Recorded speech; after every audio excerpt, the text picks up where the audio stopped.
Hello dear viewers, আসসালামু আলাইকুম। চলে আসলাম নতুন একটি মজার ভিডিওতে। তো প্রিভিয়াস ভিডিওটি ছিল কুলিং ফ্যানের উপরেই।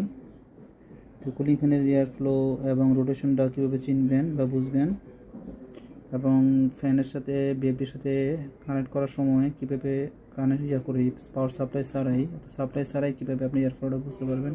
তো সেটার উপর এটার পার্ট 2টা নিয়ে আমরা আসছি। সো এখানে আপনারা যদি দেখেন যে রোটেশন মুভমেন্ট এবং আপনার হলো এয়ার ফ্লোর দেওয়া আছে এখানে। এটা হলো এয়ার ফ্লোর আর এটা রোটেশন মুভমেন্ট। হ্যাঁ, তো এটা আমরা আমি আপনাদেরকে দেখাবো, মনোযোগ সহকারে দেখবেন। আমি যদি দেখাই আপনাদেরকে,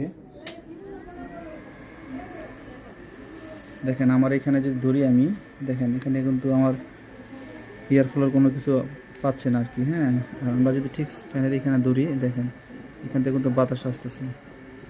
দেখেন এখানে ধরি, দেখেন